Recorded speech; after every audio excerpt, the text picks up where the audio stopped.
welcome to Selling in Brooklyn. We're an intimate group here, so we can customize this to you. And just a few housekeeping items before we get started. You can ask questions in the chats, and we'll be answering them throughout and at the end. And we'll be sharing relevant links for you during the presentation, so look out for those in the chat as well. When this is done, you'll be emailed a recording of the presentation as well as our home seller's guide. And you can contact any of us after this program or tomorrow, this next week, to answer any questions that you don't want us to ask or that you don't want to ask publicly. Feel free to reach out afterwards if you don't want to share with the whole group. And then one quick note, it's international. We just missed International Women's Day. We want you to remember to submit to be featured in our women-owned business blog series. As part of our ethos, we host a blog series where we feature local women-owned businesses who are doing great things here in Brooklyn. You can send this link to women-owned businesses that you know, and we will help promote them if they sign up with us. Please do that. And let's just get to introductions. My name is Tina Fallon. I am a real estate salesperson at Realty Collective. Realty Collective is a boutique real estate firm that Victoria Alexander started 18 years ago to defy the stereotypes associated with real estate in New York City. And here at Realty Collective, we're basically your coach and your therapist and your sounding board. And we help you through the emotional roller coaster of selling in New York City and try to make it as easy and as the least stressful we possibly can make it. One way we do that is by introducing you to super competent real estate attorneys like Rashidah Siddiqui. Hi, good afternoon, everyone. My name is Rashidah Siddiqui. I'm a partner at the law firm of Serpico, and Siddiqui. I have been practicing real estate. In April, it's going to be 21 years officially. So it's been quite some time. I represent lots of sellers over those years. My office is located downtown Brooklyn physically, but I represent sellers in all of the boroughs, also in Nassau County, Suffolk County, and Westchester. Look forward to giving you the insight as a seller as you prepare to put your property on the market, things you need to start putting together, and also some new development that's come up in the downstate area, I would say specifically as it affects sellers. Yeah, just look forward to giving you that insight. All right, so we'll just jump right into it. Let's talk about why you would be selling now. The market, as you probably heard, has been a little bit stalled for the past year or so because of the uptick in interest rates and making home purchases really less affordable for buyers. But you can't choose when you need to move, right? So sometimes you have to move because you've got to trade up, you need a bigger space, or you see an opportunity because your house is in a high demand category. If you have outdoor space, you've got extra room that people can work from home, you're in a great school district that people want to move to, or you want to move out of New York City. So we, of course, would rather have you stay in New York, but sometimes people really need to go. And especially if you are moving into a market that is less expensive, it can always be a good idea to sell in New York. And the market is actually really hot right now because there's been low inventory because of all the reasons people are choosing not to sell. And so even though housing is less affordable for buyers, the prices for homes have stayed relatively high. So we're coming up on spring. It's a great time to be selling. Everybody wants to go out you've got this gorgeous weather. Everybody wants to go out and start seeing homes. So if you're ready to sell now, it's not a bad time. It's not the best time, but it's not a bad time. And when we're considering whether or not to sell and why, one of the things we want to talk through for you is that understanding the market before you put your home on it is really important. So the market has been in a constant state of flux over the past few years. We saw a huge run up in demand during the pandemic, people moving, a lot of movement around the country and in and out of New York City. But right now there is this low inventory phase that we are in. And even though interest rates have gone up, also rents have been going up over the past few years. They've really been soaring. So some renters have been driven back into the buyer market just by how much money they're spending every month and just throwing away to a landlord. So if you have a property that can be priced correctly and positioned well, it's a good time to sell. And, as good for many sellers as it was a couple of years ago when interest rates were really low. So yeah, the next Other considerations that we'll have you held your property long enough? So we talk a lot about a break-even horizon for you as an owner. It's usually about 5 years in New York City, give or take. What that means is that the opportunity costs, and Rashidah will get into this, of both buying and selling in New York are quite high. So even if your home is worth significantly more than you purchased it for, it may not be you may not actually be netting out a lot of money once you take into consideration all of your costs. So I would love to actually hop to Rashidah to get into the 1031 considerations as well. Yeah. So one of the things in New York, not one of the things, but New York, you have to pay New York City and New York State transfer taxes as a seller. So you always want to think about what your costs are going to be. The New York City transfer tax is 1% or 1.425%. In New York State, it's 0.4%. So if you're in Queens, the Bronx, Staten Island, Brooklyn, New York County, then you're going to be subject to that New York City transfer tax.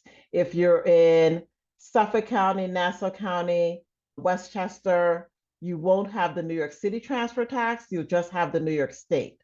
Everyone has the New York State transfer tax. New York State is 0.4%. So either way, unfortunately, selling, you have to pay what we call the city and the state for the part of your closing costs.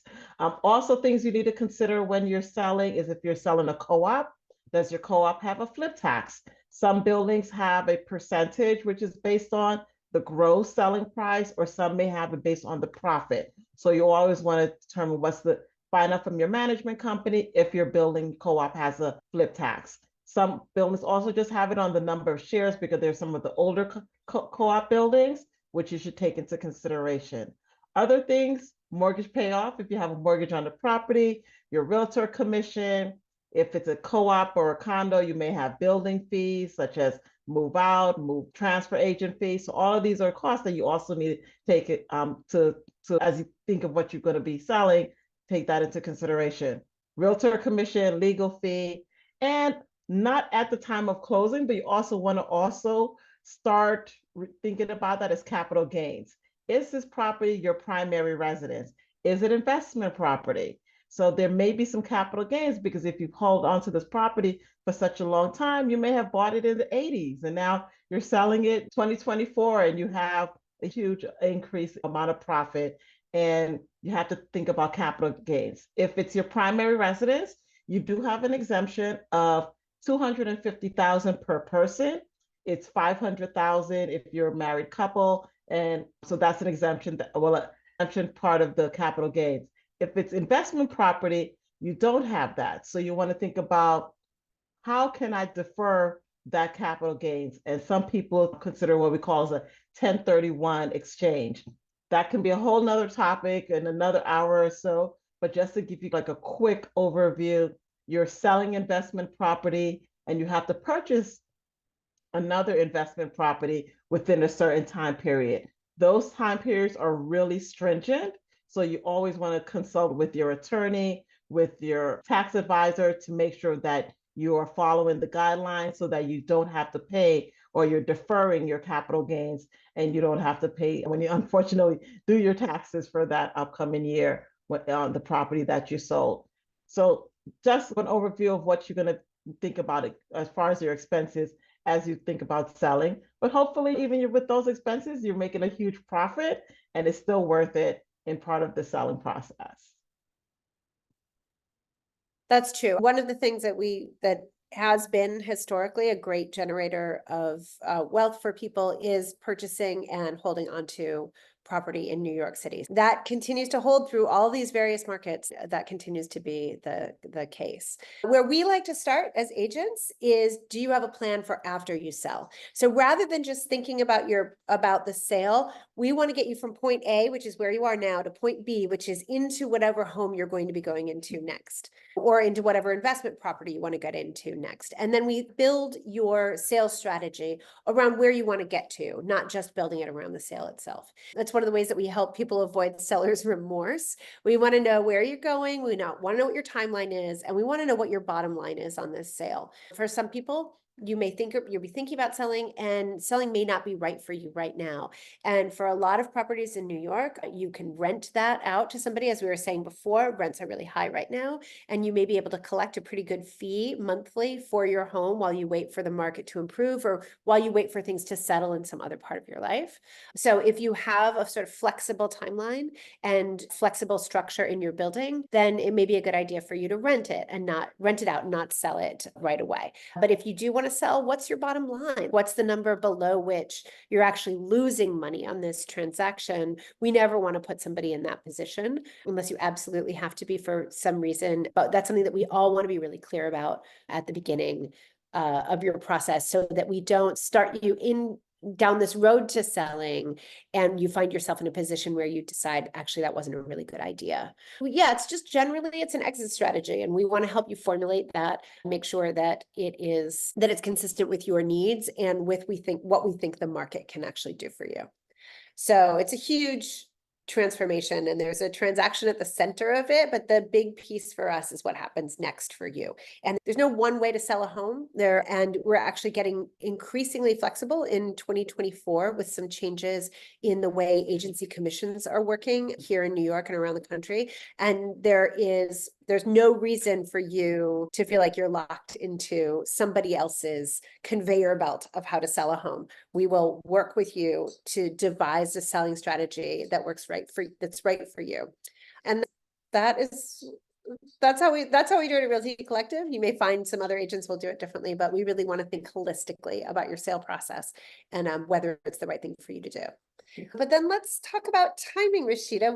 What would you say is about how long it takes to sell a home in New York? So in New York, if you're looking at selling your co-op, typically your contract is going to have on or about 60 days, but it takes roughly between up to about 90 days, sometimes longer for a co-op. Because a co-op, if your buyer's getting a mortgage, you have to first get that mortgage. That buyer has to first get the mortgage, then they have to get interviewed by the co-op, then they have to get approved, and then schedule in the closing. So that takes a little bit longer for your timeline if you're selling your co-op. So I roughly tell clients, think about it as more of a 60 to 90-day process, sometimes a little bit more for a co-op. If you're selling a house or a condo, it can be a shorter process. Typically, you also still have on or about 60 days, but you're closing at more around that 60-day time period. The buyer typically has 30 to 45 days to get the mortgage. Then after that is just the bank clearance to close, making sure there's no title issues, and then scheduling the closing. So roughly about 60 days if you're looking at to sell your house or your condo, about roughly 90 days if you're looking to sell your co-op. And surprisingly, that time period goes pretty quickly. So you always want to have that conversation. If you think you're going to need additional time, when we put it in that language in the contract, have that conversation with your realtor when you put the property on the market, and of course with your attorney when they're finalizing the contract, because ultimately the contract is what's going to govern. I am. Yep. All of that is true. So let's say we've sat down, we've had this conversation, you've talked to everybody, all the stakeholders, and you've decided now is the right time to sell. And you've had an opportunity to interview different agents and understand what they have to say about what their strategy is going to be for marketing and selling your home. So let's start up the selling process. You're going to assemble your team. So the two things that you really have to have in place prior to listing your home are a real estate agent, which seems obvious, and you really need to have your attorney lined up before you start to sell, especially if you're selling in a co-op, a condo, something that's a little bit more complicated, an estate sale. In fact, anything. You just need to have your real estate attorney lined up. And then as you go about interviewing people, we'll give you a link to questions that you can ask your potential real estate agents and attorneys. But just a brief overview, make sure that the people you're working with are experts. So you want somebody who is an expert in, let's say you're in a big co-op building.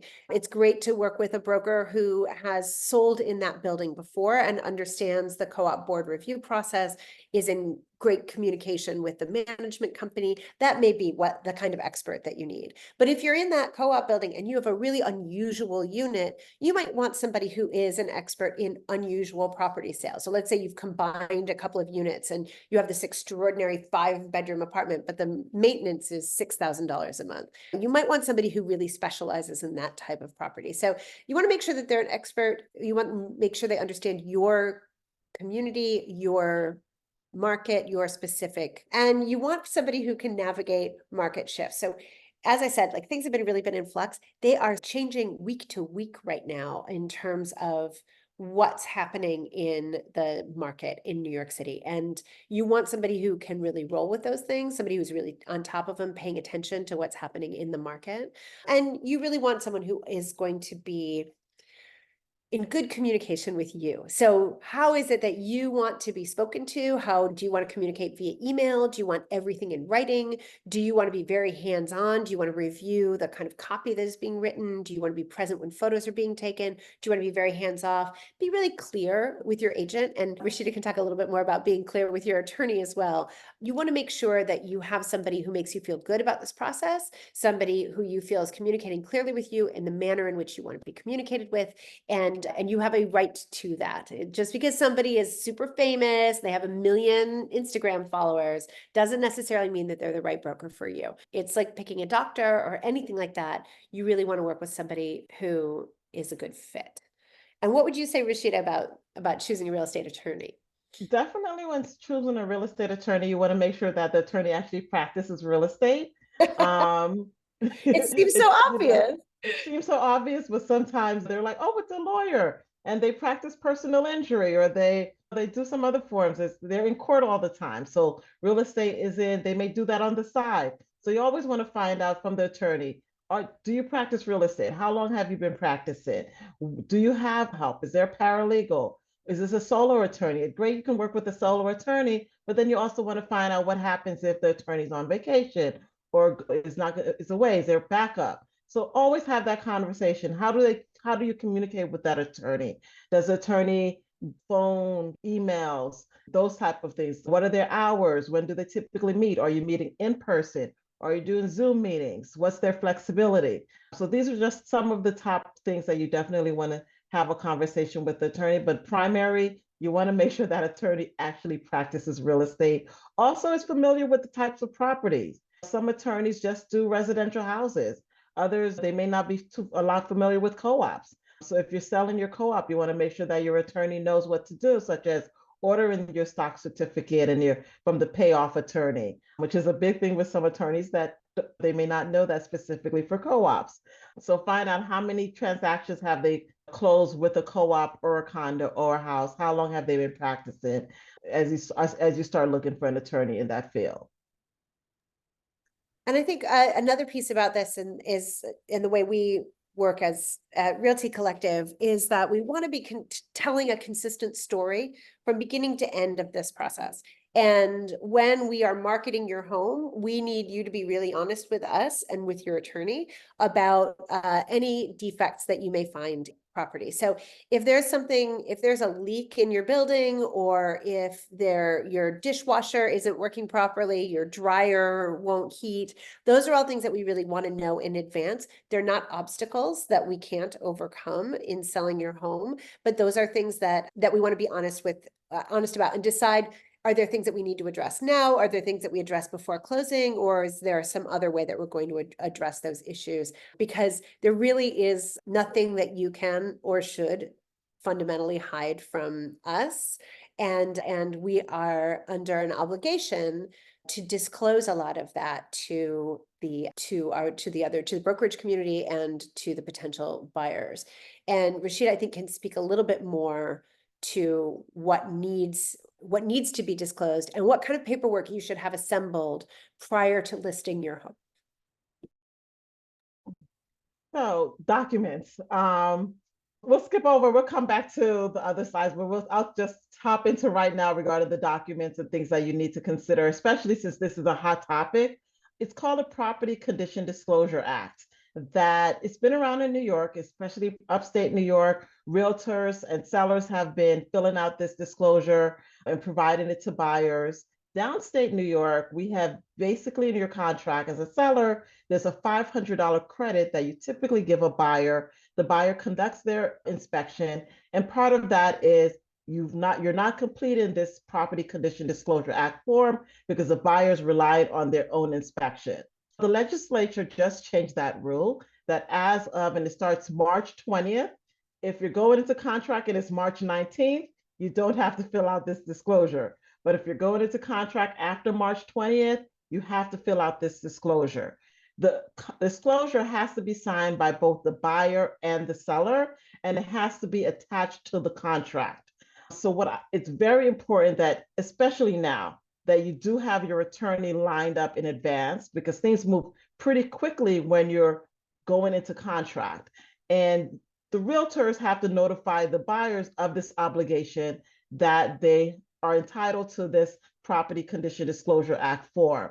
As a seller, you don't want to fill that out without speaking with your attorney first, because you want to understand the questions in that form. You may review the form. If you can go online, you can find the form, but please do not give that form out until you've spoken with your attorney, because once again, it has to be attached to the contract. Some attorneys are going to be putting this specific language regarding the disclosure.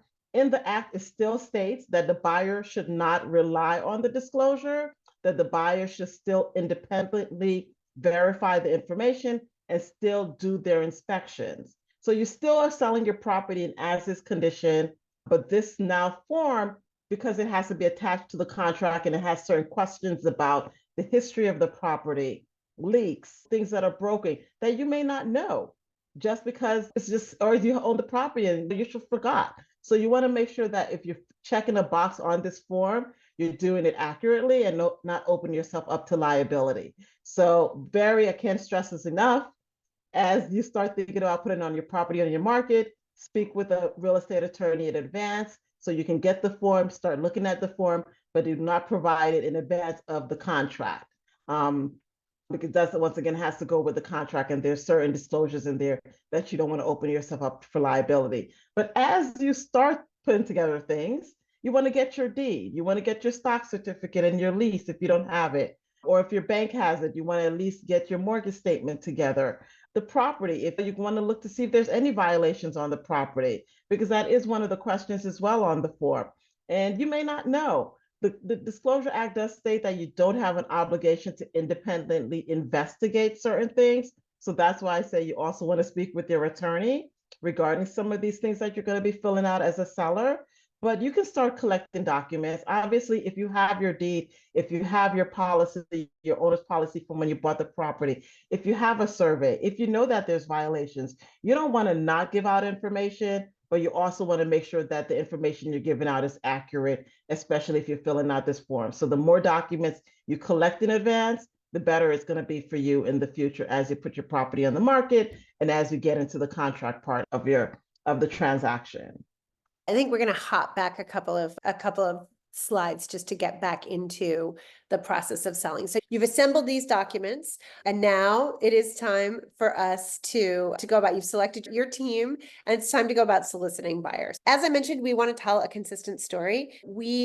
If you have a home that you've lived in for 30 years and you really haven't done much work on it, that's okay. We can position it as more of a fixer-upper in the market. If you have something that you have just completed a level 5 finish renovation on, that's a different kind of story that we're going to tell. But if you have done a complete renovation and yet you have one room that you didn't get around to finishing, we may want to figure out a way to finish that final bathroom if you ran out of money, because we want the home to feel finished and ready to go.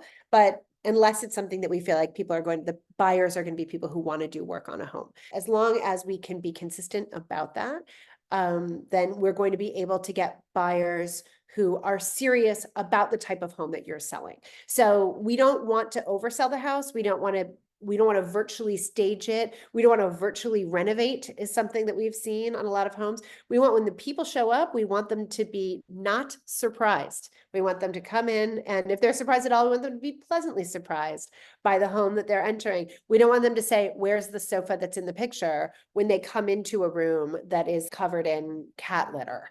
And that, believe me, that has happened. So that's, and whatever that story is that you decide, you want a broker who can sell that story. So luck for us, like I love my job. I really love selling homes. I really love working with people as they go through these transitions. It's a real privilege to be part of people's lives as they go through this major life change. And you also want somebody who is going to be able to be honestly enthusiastic about your property that you're selling. Make sure you look for that in a broker as well. You don't want somebody who's poo-pooing your home. And one of the things that we do to make it possible for us to tell a consistent story is that we do stage homes at Realty Collective. We don't charge our clients for the staging. We own our own staging materials and we use it. It makes it easier for us to sell, actually. And sometimes we'll do a combination of your own items, some of our items. Sometimes you will have moved out entirely. Sometimes we're just rearranging the things that you have because there's no room for anything else. But we do want to take pictures of the home that the buyers are going to be walking into. We don't want to give them we don't give them false pretenses around the home itself. And also when you are working with somebody who is soliciting buyers, as we will be, one of the things that has changed is as of January 1st, 2024, what was a kind of standard procedure in New York City, which was the universal co-brokerage agreement that the Real Estate Board of New York had all of its members sign, were members of the Real Estate Board of New York. That meant that if there was a buyer represented by another revenue broker who came to the home, then there would be a split of the commission between the buyer and the seller agents. So as of January 1st, that is not how things are being conducted.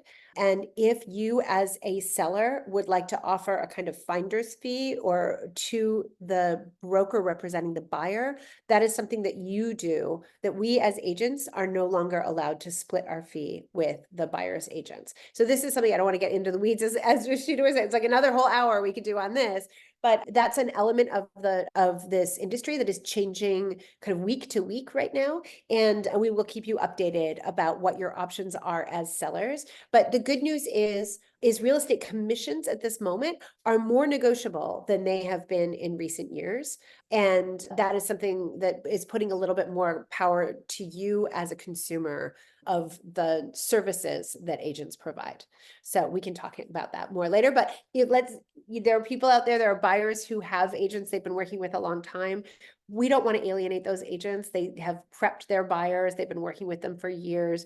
We definitely want to reward them for coming and bringing their buyers, but we will work with you to talk about what that reward ought to be. And if you choose not to offer one, that doesn't mean that you can't sell your, let's see, that's staging. We've talked about fixing sort of material problems so if anything comes up that in the documents and what we were talking about, so if there are violations, if there's things that we can cure ahead of time, it's always a good idea. And then if there's basic things like that non-working dryer, we have to decide, is that something that we need to fix? Obviously, it's not going to show up in a photograph. Your first open house, they're not going to be running your dryer. So as long as you get it fixed before the inspection, that could be okay. And if we know we're not going to be able to fix it before then, it's something that we just wanted to disclose ahead of time with people. Yeah. All right. Moving on. We've got it ready. We've done as much as we can. We've taken pictures. We've put it up on the market, and buyers have come through for the first open house, and you get an offer. So let's say after your first open house, you get one offer, and that one offer is for your asking price. It can be easy to feel like, oh, we underpriced it because we immediately got our asking price. But we always say, take that first offer really seriously. That those buyers are likely people who've been in the market for a while. They're often somebody who's been outbid on something else, and they're very serious. They're prepared. They're pre-approved by the bank, and they really want to close the deal. So if you get a really good offer at first, it doesn't mean we've done something wrong. It means that we've done something right. We've dangled it in front of the right buyers, and the buyers have taken the bait. We do say, please do take that first offer seriously, but also always counter. Sometimes the first offer comes in, or any offer comes in, where people are lowballing, and it can be easy to feel insulted by a lowball offer, but sometimes that's just the way those folks want to do it. Sometimes they start with a low ball number, and they're still going to come up and be the best offer you have. They just want to make sure that they're not overpaying, that they're not giving you more money than they need to get it. Sometimes they want to do a little bit of a dance with you around price. And look, you're not moving in with these people, you're moving out. And if that's the way they want to do it, and it's how they get to the highest possible and best offer for you, so be it. So don't be insulted. Don't be so insulted that you don't counter an offer. And most likely the buyer for your home is going to be somebody who is like you at the time when you bought the home, right? So you'll see that it's something, if you're selling a home that you raised your kids in, you'll find buyers who are at the beginning of raising their children. If you're selling an investment property, you're going to sell to somebody who is interested in purchasing an investment property. So you're probably going to find that that the people who you're selling to are people who you like at the end of the day, or people who you recognize. And that's a really nice part of what we do. Sometimes it doesn't go that way, but I think oftentimes people are pleasantly surprised. So let's talk about, as we move on, we're preparing to offer, talk to Rashidah. We did the documents. So we're already ahead of things because you did your documents before. You're not using this moment. But let's say you do get multiple offers in and you are going to work with your agent to determine what is the best offer for you to take. So sometimes it's not the highest offer. Sometimes somebody comes with a cash offer and for you, and the cash offer is a little bit below somebody who needs financing, but you really want the security of a cash deal. Sometimes it's worth it to hang on to it a little bit longer and get the additional money out of it. Sometimes you're not ready to move yet, so a cash offer and the speed with which it can close is not that attractive to you anyway. So there's a lot of different things that we'll take into consideration, a lot of different deal terms that people will be offering. There may be buyer's agents that are asking for you to give them 3% as opposed to a buyer's agent that's willing to do it for 1.5%. These are new things that we're going to be factoring into considering offers as you move forward. And it is important to look at each offer individually and to see which one we can negotiate to the point where you find it is acceptable. So once we get to an accepted offer, we are ready to move towards a contract. So I, as your agent, type up a deal sheet that has all of the terms that you've accepted that were offered by the buyer. And that term sheet goes out to both of the attorneys, the buyer's attorney and the seller's attorney. So I would send it to Rashidah, and then Rashidah takes it from there. Okay. So now you finally have this offer has been accepted. Your attorney has the deal sheet. Your attorney will start preparing that draft contract of sale. And as I had previously mentioned, now we have this new form that goes into effect, not a new form, but a new for downstate, a form that has to be attached to that contract that's going out as well. So that's why it's also very important that you line up your attorney in advance, because you typically want to try to get that contract of sale, the draft, out within about 24 hours of that deal sheet. However, if you haven't filled out that property condition disclosure form, which has to go out with that draft contract, there's going to be a delay. So contracts may not be going out as quickly as they normally would have because of this new, as I said, this new part that has to, as of March 20th. So always have a conversation in advance with your agent, with your attorney about this form. Now, if you're selling a co-op or a condo, you do not have to fill out this property condition disclosure form. It only applies to houses. Also, if the property is in a trust or if it's an estate, you don't have to fill out this form. So there's other exemptions, but those are the main exemptions that I would say would apply to the typical seller. So co-ops, condos don't have to fill it out. If it's in a trust, if it's an estate, you don't have to fill it out. But if it's you individually and you're selling your house, you have to fill it out. And it's a form, it's about 50 or so plus questions.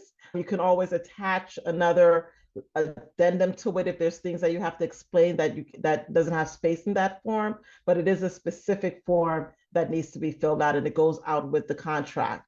So the contract will still provide that you're selling your property in as-is condition, and it will still provide that the buyer has done their inspection. So while that draft contract is being negotiated, this buyer has to do their inspection. So don't think that the buyer, because you give the disclosure, the buyer isn't going to do their inspection. Actually, it's even more important that a buyer does their inspection. Now, I wouldn't ever have a buyer not do an inspection or waive an inspection, especially with this PCDA disclosure. But during that time, the draft contract sent out, the attorneys are negotiating. If you're selling your co-op or a condo, The buyer's attorney is doing their own due diligence on the property. They're looking at the offering plan, the financials, the board meeting minutes. So they're doing their own due diligence while that draft contract is being negotiated. Um, Typically, the contract, if you're looking at a co-op or a condo, getting you into contract is roughly about a week or two because of this due diligence. If it's a house, it's a quicker process. But once again, I said there may be a little bit more of a lag because of this disclosure form when it comes to a house, to make sure that you fill it out correctly, that you're going over with your attorney, that it's going out with the draft contract. And sometimes this buyer makes the information in there and wants to renegotiate because something was on that disclosure that they didn't know about, even if they've done their own inspection. But once you're in contract, all of this is worked out. They understand they're purchasing the property as is. They understand that you've given that disclosure form, so everything's accurate to the best of your knowledge.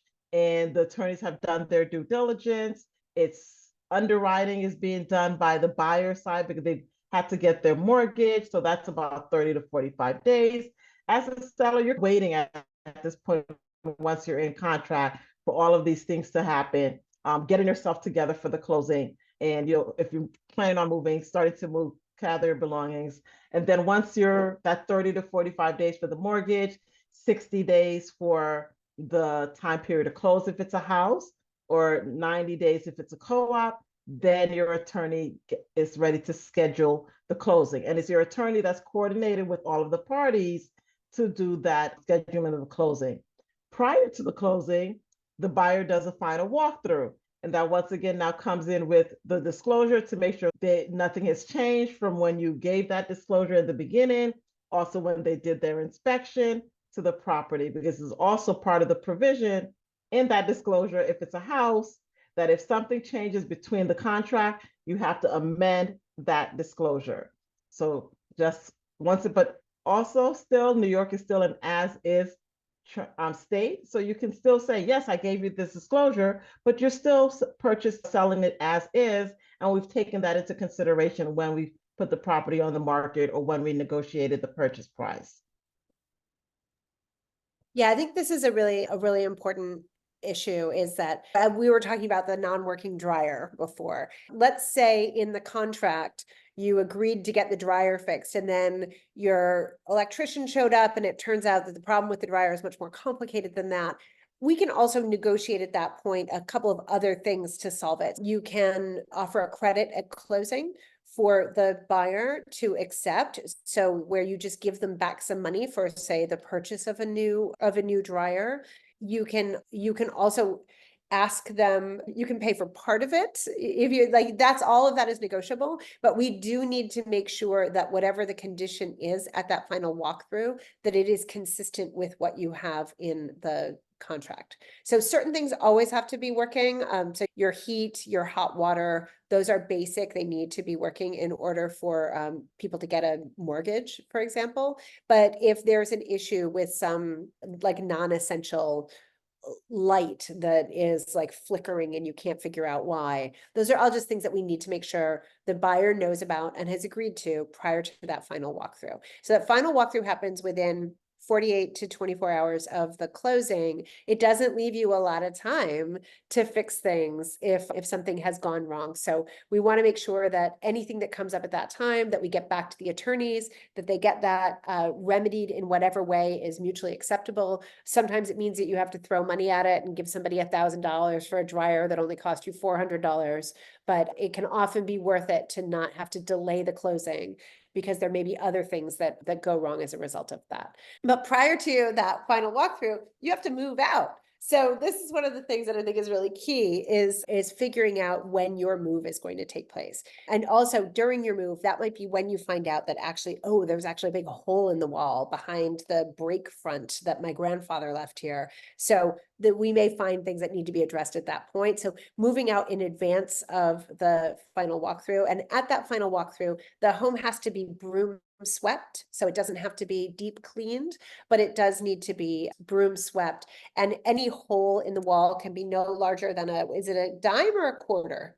A US dime. A US dime. Okay, let's Yes. just get so specific. If there's a hole in the wall, like if there's a little hole because you had a picture hung up, that's fine. But if there is a large hole because somebody threw a shoe during an argument at Thanksgiving, we're going to need to repair that or at least make sure it's addressed prior to that final walkthrough. But there's a lot of different ways for us to address all of those things, as long as we're keeping clear and open communication and we're really mindful of this timeline, then we're going to get it done. Mhm. And then also with the closing, so moving out, where are you going? Because at the closings are done in person. So even though in the beginning of the process, you may have signed your contract electronically, at the closing itself, typically as a seller, you have to attend because you're going to be signing your deed or you're signing the co-op documents. So if you're not able to attend, you want to have a conversation with your attorney regarding such things as a power of attorney. Do you want to give power of attorney to a friend or a family member? Or do you want to give it to your attorney so that the attorney can sign the documents on your behalf so that you don't have to attend the closing in person? And that's an option as well. Your funds are typically bank checks, which are delivered at the closing. And if you're not attending the closing, you'll have a conversation with your attorney on how you're going to get those funds after the closing. Closings are typically about hour and a half to 2 hours. Hopefully, if it's a really smooth closing, some closings go a little bit longer, but we try to keep it within that hour and a half to 2 hour time period. If it's a co-op, most co-op closing agents say they're giving you 2 hours. And if you go past that, they're going to start charging. So once as an attorney, we try to make sure that we're within that time period as well. But yeah, for the closing the deal, it's a happy occasion. You're getting your funds, you're turning over your keys to the buyer, and hopefully everybody's happy at the end of the day. Honestly, that's about it. We're racing through this, but as Rashidah was pointing out, like from the point at which you're interviewing your agent and your attorney to the time when you're actually moving out, it can be 4 months, 6 months. And it's actually never too soon to be talking to an agent or an attorney. If you're thinking about selling at some point in the future, it's always good to begin the process to find out about anything that might need to happen prior to your actual sale. If you're not ready yet, it's still a good time to get in touch. It doesn't cost you anything to have that initial conversation with brokers and with attorneys. So we really encourage you to reach out, even if you feel like, God, I'm thinking it's way too much for me to do right now, but at some point I'll do it in the future. Then we're here to help you get through it, even if you're not ready to go right now.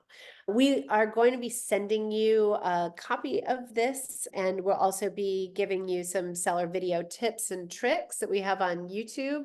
We'll send you a seller's handbook and information for contacting us if you want to schedule a call just to talk through any of these issues. And you can email us as well. We really love what we do, and we love helping sellers get through this process.